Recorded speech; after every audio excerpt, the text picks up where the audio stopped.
हाँ दोस्तों नमस्कार, मैं राजेश शुक्ला स्टडी विद शुक्ला जी में आपका स्वागत करता हूँ। कल एक थोड़ा सा टेक्निकल फॉल्ट हो जाने की वजह से लास्ट के कुछ क्वेश्चन हम आपको मेरी आवाज़ नहीं आई, तो वो उसके लिए मैं क्षमा प्रार्थी हूँ। आज मैं वहीं से फिर वही शुरू कर देता हूँ। ये मेरा सीरीज का ये तीसरा पार्ट है, पार्ट 3। और इसके बाद मैं आपको नागरिकता पढ़ाऊंगा। हालांकि मैंने अभी तक जो संवैधानिक विकास पढ़ा उसमें अभी जो मैं जितना देना चाहता हूँ उतना मैं दे नहीं पाया अभी आपको। बहुत सारे क्वेश्चन मैं दूंगा और उन्हीं सारे क्वेश्चन में से आपके एग्जाम में सारे क्वेश्चन फंस जाएंगे। तो कृपा कर मेरे क्वेश्चन को थोड़ा भाई मेहनत हो रही होगी, थोड़ा लिखना पड़ रहा होगा आप लोगों को। लिखिएगा, ये बात आपको बहुत लाभ करेगी। हालांकि थोड़ी सी कठिन बातें लोग काम करना नहीं चाहते, कम लोग मेहनत करते हैं, इसीलिए कम लोग सफल भी होते हैं। तो ये नसीहत मान के आप लोग जो है उसे लिखिएगा जरूर, और लिख के उसको बार रोज रोज एक बार थोड़ा देख लिया करिएगा। इससे बाहर क्वेश्चन आने नहीं है। तो आइए, हम आपका जो क्वेश्चन जो छूटा था कल, वो यहाँ से सर ये मैंने लिखा था, निम्नलिखित में से कौन सही सम्मिलित है? निम्नलिखित में से कौन सही सुमेलित है? ऐसे प्रश्न आते वैसे पीसीएस और आईएएस में हैं, लेकिन जो वनडे वाले होंगे उनके साथ ये मान के चले कि उनके साथ अन्याय नहीं है। ऐसे पूरा पढ़े रहेंगे तो चाहे जहां से जैसे क्वेश्चन घुमाएगा वो कर लेंगे, ये लाभ मिलेगा। धीरे धीरे लाभ मिलेगा भाई, जल्दी का काम शैतान का। तो थोड़ा सा ध्यान दीजिएगा इन बातों को। पहला था, हमने आपको बताया था 1781 का एक्ट, ये बंगाल जुडिकेचर एक्ट के नाम से जाना जाता है। हमने इसमें लिखा था, क्या लिखा था बताता हूं आपको। सुप्रीम कोर्ट का कार्य क्षेत्र निश्चित किया गया, कार्य क्षेत्र निश्चित किया गया। ये मैंने वैसे समझा दिया था पूरा, लेकिन आवाज चली गई है। जब मैंने चेक किया तो मुझे लगा, मैंने कहा भाई इसको फिर से सुना देते हैं। दूसरा है 1784 का एक्ट, 1784 का एक्ट, यहाँ पे दोहरे शासन का प्रारंभ।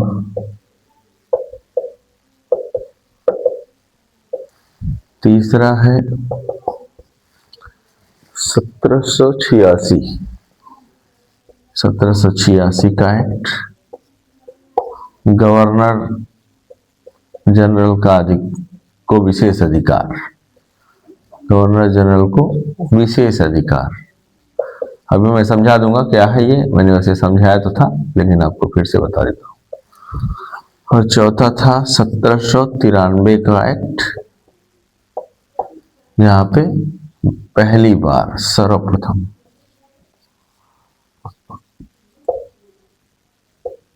20 वर्षों के लिए लाइसेंस रिन्यूअल कह सकते हैं आप, मतलब कंपनी को अधिकारों को पहली बार 20 वर्षों के लिए बढ़ा दिया गया कि आप 20 साल के लिए और शासन करिए। हमने इसमें पूछा था कि कौन सही सुमेलित है, तो आपको ऑप्शन मैंने दिया था ऐसे 1, 2 सही है। ऐसे ऑप्शन आते हैं बी 1, 2, 3 सही है। फिर सी 2, 3, 4 सही है। ऐसे लिख लीजिएगा, डी सभी सही है। तो सोच, अब ये है तो सभी से। यहाँ पे 1781 के एक्ट हमने पढ़ा था, बताया नहीं था। यहाँ पे क्या किया गया, जो सुप्रीम कोर्ट की स्थापना हुई थी 1774 में, 1773 के एक्ट के तहत 1774 में सुप्रीम कोर्ट की स्थापना हुई।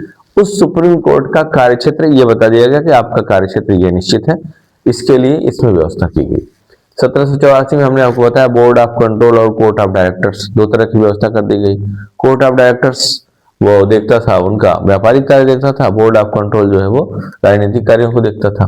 1786 के एक्ट में कहा गया कि हमने कहा गवर्नर जनरल को विशेष अधिकार, गवर्नर जनरल को जो विशेष अधिकार मिला, इसमें यह कहा गया यदि गवर्नर जनरल की परिषद बहुमत से निर्णय ऐसे होता था। लेकिन अगर गवर्नर जनरल को लगे कि ये कुछ ऐसा निर्णय हो गया जो उचित नहीं है, तो गवर्नर जनरल उनके निर्णयों को रद्द करके अपना निर्णय लागू कर सकता था। इसको जो है ये गवर्नर जनरल को विशेष अधिकार हमने लिख दिया आपको। और 1793 में पहली बार कंपनी का कार्य 20 वर्षों के लिए, मतलब उनका जो यहाँ पे व्यापार करने की अवधि थी वो 20 वर्षों के लिए बढ़ा दी गई। व्यापारिक अवधि कह सकते हैं आप, ये भी एक वर्डिंग हो सकती है कि व्यापारिक अवधि, मतलब उनका व्यापार करने का कार्यकाल 15 वर्षों के लिए पहले था, बाद में 20 वर्षों के लिए उनका रिन्यूअल हो गया। ऐसे 20 वर्षों के लिए बार बार रिन्यूअल होता रहा। तो चारों बातें सही हैं, इसलिए आपका उत्तर ये जो है सभी सही है हो जाएगा। यहां से हमारी आवाज चली गई थी, आगे आपको और क्वेश्चन बताते हैं।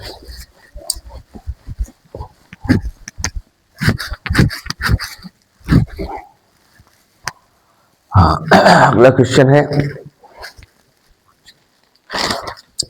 1813 के एक्ट के तहत इनमें से क्या गलत है।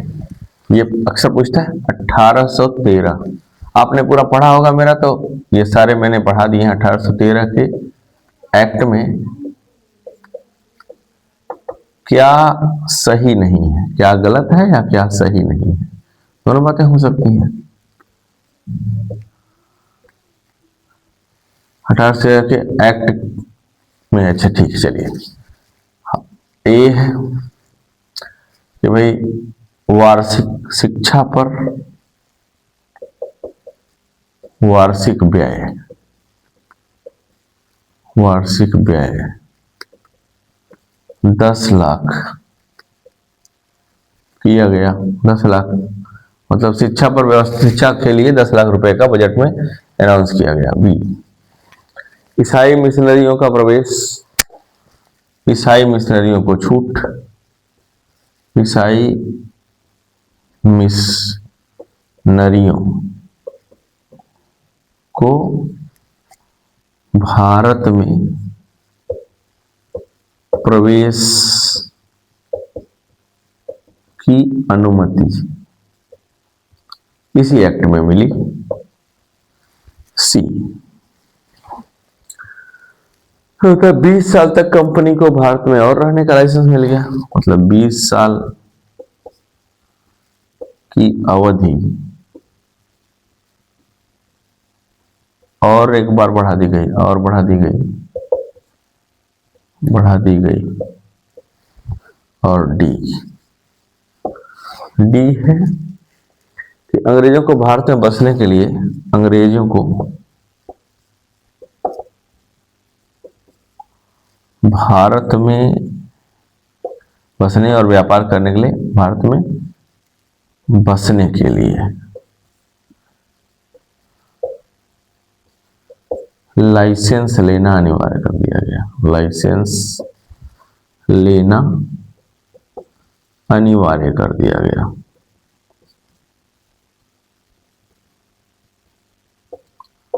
कर दिया गया। तो अब ये क्या क्या सही है, ये जो है आपको ध्यान देना है। आप तुरंत ये देखिए, लोगों के दिमाग में आएगा क्या सही, तो वैसे ये है, मतलब प्रश्न के अनुसार, अकॉर्डिंग टू क्वेश्चन, क्वेश्चन क्या कह रहा है कि क्या सही नहीं है, तो आपको ये ढूंढना है क्या सही नहीं है। तो शिक्षा पर वार्षिक व्यय 10 लाख न होकर 1 लाख था, इसलिए गलत, ये आपका आंसर तो मिल गया। दूसरा पॉइंट क्या, ईसाई मिशनरी को भारत में प्रवेश की अनुमति मिली, 20 साल की अवधि एक बार और बढ़ा दी गई, और अंग्रेजों को भारत में, अब यहाँ पे अधिकतर लोगों के साथ कंफ्यूजन क्या होता है, यहाँ तो बड़ी इजीली आपको समझ में आ जा रहा है। वहां क्या होता है कि ये 10 लाख जल्दी दिमाग में बैठा गया नहीं, और तुरंत व्यक्ति यहाँ आएगा, पहले वो कहेगा यार ये तो हुआ, ये तो हुआ, और अंग्रेजों को भारत में बसने के लिए सोचा, अंग्रेजों का शासन आ ही गया था, एक तरह से उनकी व्यवस्था चली रही थी ठीक ठाक, फिर अंग्रेजों को लाइसेंस के लिए अनिवार्यता क्या की गई, लेकिन ये किया गया। तो ये भी सही है, ये भी सही, ये भी सही है। ये 1 लाख था बजट, वार्षिक बजट। क्योंकि पूछा था वार्षिक बजट कितना किया गया, वार्षिक व्यय कितना किया गया, तो वर्डिंग अलग अलग हो सकती है, लेकिन तथ्य यही रहेगा। तो ध्यान दीजिएगा इन बातों को। और इसको नोट कर लीजिएगा। ये देखिए इस तरह का प्रश्न है। तो आपके अब जैसे मान लिया आगे आने वाली परीक्षाएं लेखपाल है, जीडी है, तो वहां पे ये एक पूछा है भाई शिक्षा पे वार्षिक व्यय कितना, बजट कितना किया गया, 1 लाख कर दिया गया, तो ये वहां उनके लिए भी काम हो जाएगा। अब बाकी जो पीसीएस या आईएएस की तैयारी कर रहे हैं उनके लिए ये सारी बातें, इसी को और हम बड़ा वो बना के ऑप्शन और आपको कंफ्यूजिंग बना सकते हैं। लेकिन ऐसे सारे क्वेश्चन की प्रैक्टिस भी आपको हो जा रही है मेरे चैनल पर, और साथ ही साथ क्या है, मैं सारे तथ्य भी मिल जा रहे हैं, तो फिर आपको कहीं भागने की क्या जरूरत है। तो मेरे ऊपर विश्वास करके आप कृपा कर मुझसे जुड़े रहें और इसका जो है लाभ मिले। अथवा भाई लाइक करिए, कमेंट करिए, ऐसा नहीं कि आप लोग सीधे बस थोड़ा देखिए और मेरी लाइक करते हैं तो मेरा उत्साह बढ़ता है और मैं और अच्छे क्वेश्चन आपको दूंगा। एक भी क्वेश्चन इससे बाहर नहीं जाने। अगला क्वेश्चन देखिए, 1833 के एक्ट के बारे में क्या सही है। ये क्वेश्चन और आपको लंबा देता हूं। ये 1833 के एक्ट के बारे में, एक्ट के संबंध में सही है, सही है। ए क्या किया गया, भारत में एकात्मक शासन की शुरुआत हुई। भारत में एकात्मक, या कहीं कहीं पे लिखा मिलेगा कि भारत का शासन केंद्रीकृत कर दिया गया। एकात्मक शासन की शुरुआत हुई, शासन की शुरुआत हुई।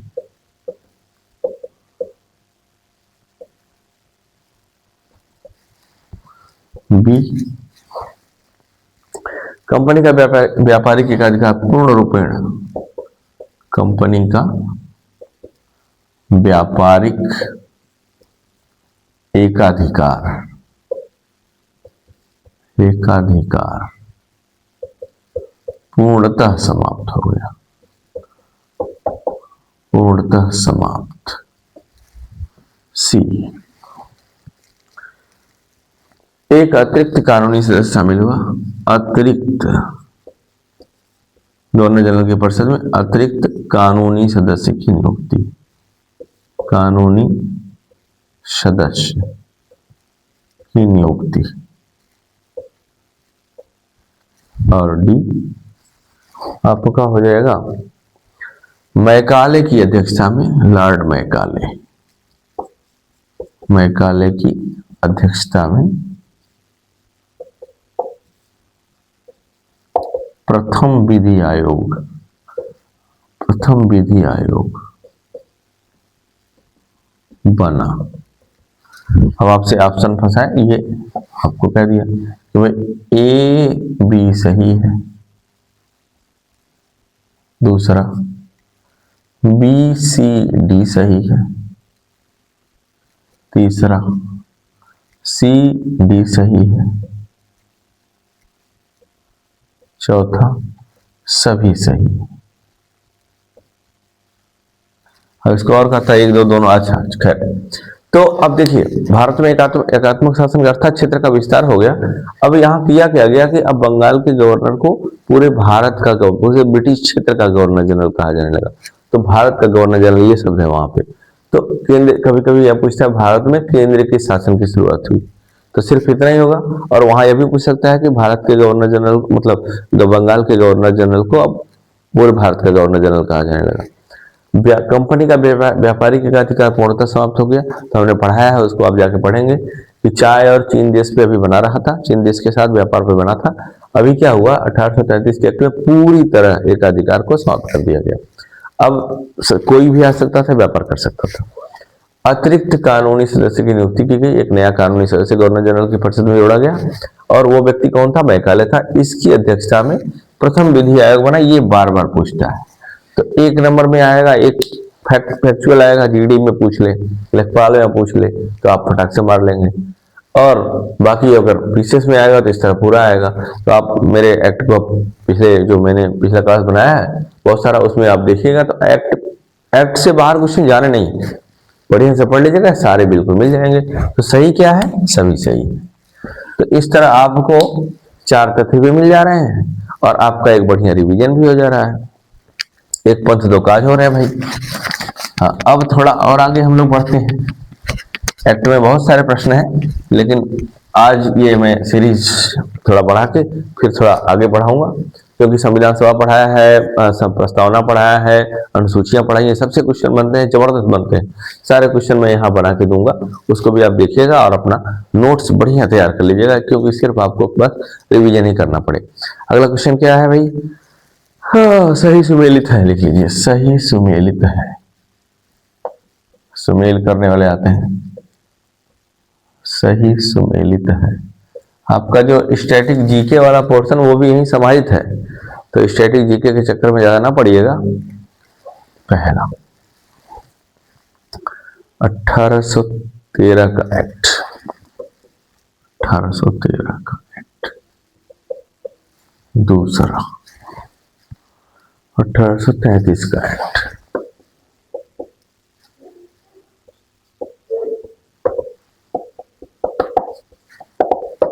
तीसरा 1853 का एक्ट। और चौथा 1793 का एक्ट।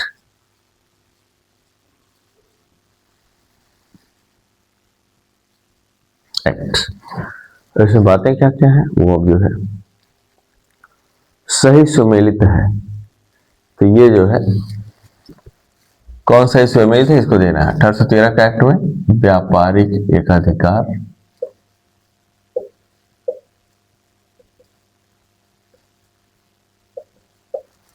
पूर्णतः समाप्त।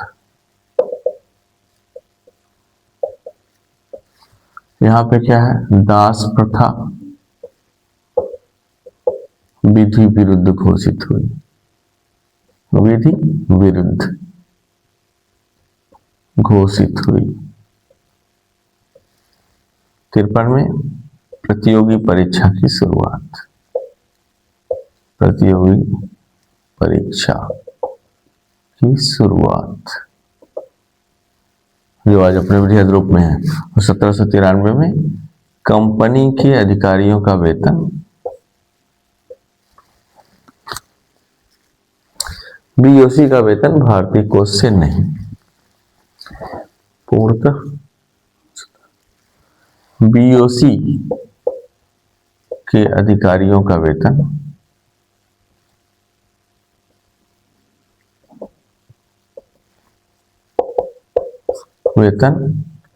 भारतीय कोष से नहीं।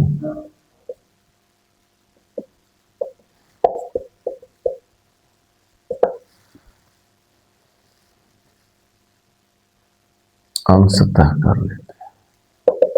अब इनमें से कौन सही सुमेलित है ये देखते हैं।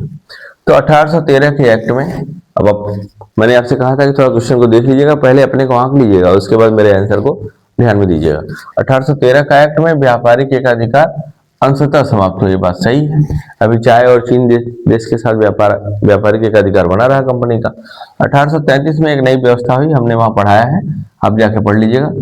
दास प्रथा को विधि विरुद्ध घोषित किया गया और 1843 में इसको समाप्त कर दिया गया। 1853 के एक्ट में जो आज आप प्रतियोगी परीक्षा जिसके लिए लोग लालायित रहते हैं, हम लोगों का भी जो है चल रहा है कार्यक्रम, तो हम लोगों ने भी किया है इसकी तैयारी। इसकी शुरुआत हुई 1853 में। ये बड़ा इंपॉर्टेंट क्वेश्चन है, मैंने वहां भी लिखवाया है। 1853 के एक्ट से ये बार बार पूछा जाता है। और 1793 में क्या हुआ, हमने यहाँ दो बातें, एक बात वहां बताई थी कि 20 साल के लिए पहली बार कंपनी का लाइसेंस रिन्यूअल हुआ, उसका व्यापारिक अधिकार बढ़ाया गया, व्यापार करने की अवधि बढ़ाई गई। और 1793 के एक्ट में बोर्ड ऑफ कंट्रोल के अधिकारियों का वेतन भारतीय कोष से देने की व्यवस्था की गई। बोर्ड ऑफ कंट्रोल क्या होता था ये मैंने आपको वहां बताया। ये लोग क्या होते थे, 1784 के एक्ट में ये बनाया गया और ये राजनीतिक मामलों को देखते थे। तो ये नहीं है, इसलिए ये सही सुमेलित, ये बाकी तीनों सुमेलित है, ये जो है, बल्कि हम कह सकते हैं कि सही सुमेलित नहीं है, नहीं तो इसको लंबा करना पड़ेगा। तो कौन सही सुमेलित नहीं है, तो ये वाला जो है ये सही सुमेलित, बाकी ये सब सही है, ये सही सुमेलित नहीं है।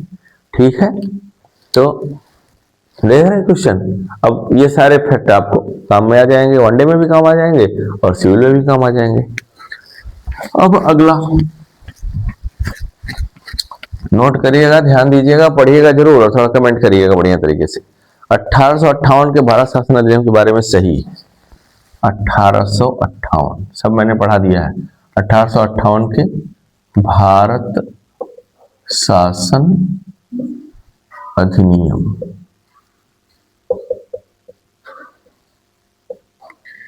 के संबंध में सही तथ्य सही है, के संबंध में सही है। Governor general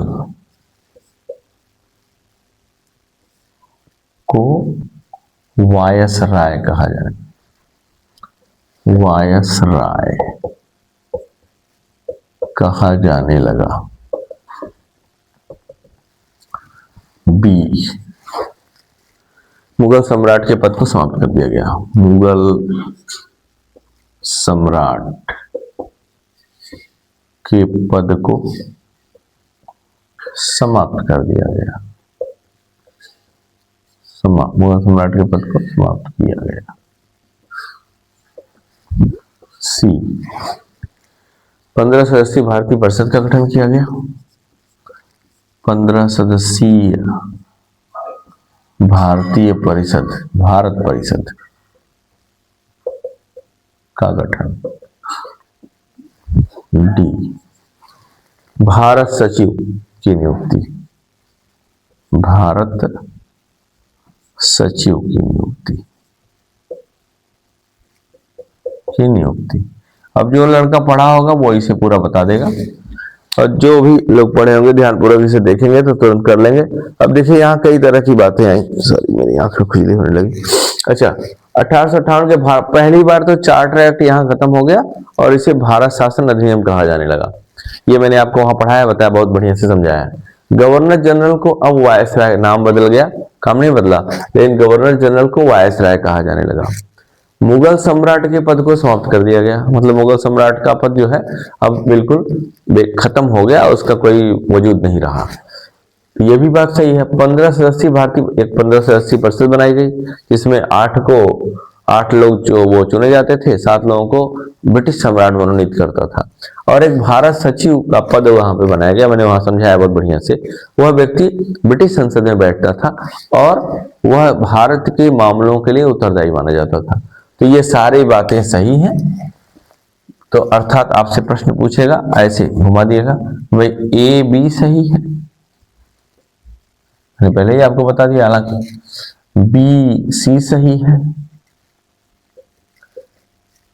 A C D सही है और सभी सही है। तो देखिए अब बातें यही हैं, ध्यानपूर्वक पढ़े रहेंगे तो फटाक से मार लेंगे, सभी सही है। और यहां से आप देखेंगे ये प्रश्न बहुत बार पूछा है, गवर्नर जनरल को कब वायसराय कहा जाने लगा। यहां से प्रश्न ऐसे भी बन सकता है कि 38 अधिनियम के तहत गवर्नर जनरल को वायसराय कहा जाने लगा। चार्ट ऑप्शन देगा, फटाक से ये वनडे का क्वेश्चन हो जाएगा। और ये सारी बातें फैक्ट इकट्ठा प्रश्न के रूप में है, तो आप सारे फैक्ट भी क्लियर। मुगल सम्राट के पद को यहीं समाप्त किया गया, बार बार पूछता है ये। और भारत शासन अधिनियम अब से ये कहा जाने लगा। अब तक क्या था, चार्टर एक्ट था, वो मैंने बताया। 15 सदस्यीय भारत परिषद का गठन यहीं पर हुआ और भारत सचिव की सहायता के लिए इस परिषद का गठन हुआ था, ये मैंने वहां समझाया। वहां से जाके एक बार पढ़ लीजिएगा बढ़िया से और इसको देख लीजिएगा, आपके क्वेश्चन बिल्कुल टनाटन होंगे। तो ये क्वेश्चन रहे आज के। 1-2 क्वेश्चन मैं आपको और दूंगा। 1861 किस अधिनियम के अनुसार विभागीय पानी, ये बहुत सामान्य सा प्रश्न है, बार बार पूछा जाता है। किस एक्ट में लिख रहा हूं, लेकिन अब किस एक्ट के तहत या अधिनियम के तहत विभागीय प्रणाली का प्रारंभ हुआ। विभागीय, जो लोग पढ़े होंगे इसको फटाक से हल कर लेंगे। विभागीय प्रणाली का प्रारंभ हुआ।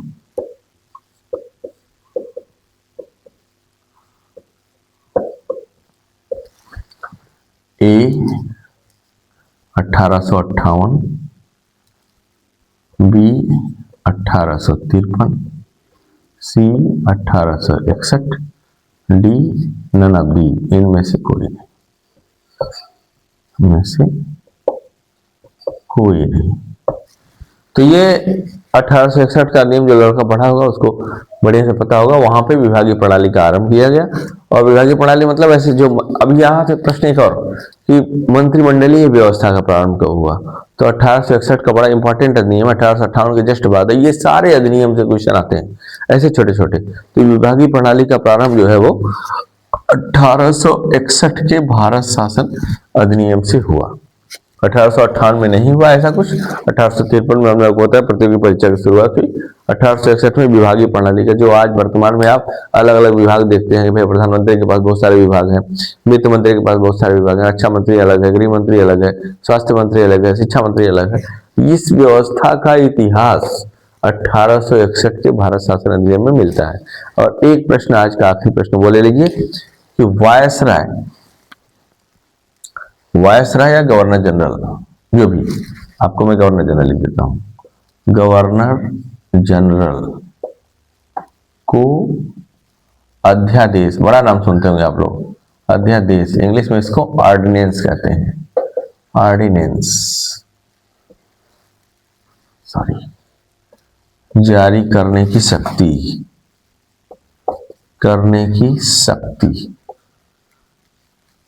कब, किस एक्ट के तहत दी गई, तहत मिली। तो गवर्नर जनरल लिख दिया तो थोड़ा सा जो है, हाँ ऑप्शन देता हूं आपको, ए 1861, बी 1858, सी 1892, डी 1853। अब देखिए 1800, अब ये लोग जो लोग पढ़े होंगे वो बिल्कुल जानते हैं 1861 में ये व्यवस्था की गई। लेकिन यहाँ देखिए प्रश्न क्या है, वायसराय ना लिख के गवर्नर जनरल लिख दिया। वायसराय हो गया 1858 से गवर्नर जनरल वायसराय हो गया। तो लेकिन 1861 में व्यवस्था हुई। आपके दिमाग में 1833 भी आ सकता है। हम अगर यहाँ 1833 लिख दें तो व्यक्ति थोड़ा सा फंसेगा। तो 1833 में तो गवर्नर जनरल बना, लगता है जो गवर्नर जनरल बना उसको ये शक्ति मिली। आप क्वेश्चन घुमाया जा सकता है। बस क्या है कि जो की चीजें तो एक ही फैक्ट है, पढ़ा दिए गए हैं, लोगों को ऑप्शन में फंसाया जाता है। और जो जल्दी में पढ़े रहते हैं, जो ध्यान से नहीं पढ़ते, वो पक्का यहाँ फंस के गलती कर जाते हैं। 1861 में अध्यादेश जारी करने, अध्यादेश क्या होता है ये हमने वहां भी बताया, यहाँ भी आपको बता देता हूँ। वर्तमान में जैसे अध्यादेश हुआ होता है जब संसद सत्र में ना हो, देश को किसी कानून की आवश्यकता हो, ऐसे वक्त में, वर्तमान में ये गवर्नर जनरल का व राष्ट्रपति, ऐसे वक्त में राष्ट्रपति अनुच्छेद 123 123 के तहत ऑर्डिनेंस जारी करता है। मतलब वो जो है नियम कानून जारी कर देगा। और फिर जब सत्र बैठेगा तो उसको अगर दोनों सदनों से अनुमति मिल गई तो वह फिर कानून बन जाएगा, अधिनियम बन जाएगा, अदरवाइज वो खत्म हो जाएगा। इसके बारे में हम आपको जब राष्ट्रपति पढ़ाएंगे तो बताएंगे। केंद्र में राष्ट्रपति और राज्यों में, केंद्र में राष्ट्रपति यह काम करता है और राज्यों में राज्यपाल, इसी को उलट देते हैं, 213 कर देते हैं, राज्यों में राज्यपाल इसे जो है अध्यादेश को जारी करते हैं। ठीक है, ऑर्डिनेंस। तो ये बातें हालांकि करंट की बात की है, इसको मैं बाद में पढ़ाऊंगा। अब ये बात हालांकि जाने कि भाई वर्तमान में क्या है, अध्यादेश कौन जारी करता है, राष्ट्रपति जारी करता है, किस अनुच्छेद के तहत जारी करता है, 123 के तहत जारी करता है। और राज्यों में कौन करता है, उसी को उलट देंगे, 2 1 2 1 3 हो जाएगा, 1 2 3 हो जाएगा, काम खत्म। 213 में राज्यों में राज्यपाल जारी करता है। तो आज के लिए मित्रों इतना ही। ये सारे क्वेश्चन है, थोड़ा आप लोग जो है ध्यान से पढ़िएगा और नोट्स के साथ अटैच कर लीजिएगा। ये बड़े इंपॉर्टेंट प्रश्न हैं जो आपकी आने वाली सारी परीक्षाओं में बहुत काम करेंगे। तो आज के लिए इतना ही। आप लोगों ने अपना अमूल्य समय मुझे दिया, लगातार दे रहे हैं, मेरा समर्थन कर रहे हैं। इसके लिए आप सभी का हृदय की अतल गहराइयों से बहुत धन्यवाद, बहुत आभार। कृपया मेरे चैनल को देखें, स्टडी विद शुक्ला जी को भरपूर देखें, लाइक करें, शेयर करें और सब्सक्राइब करें। बहुत बहुत धन्यवाद।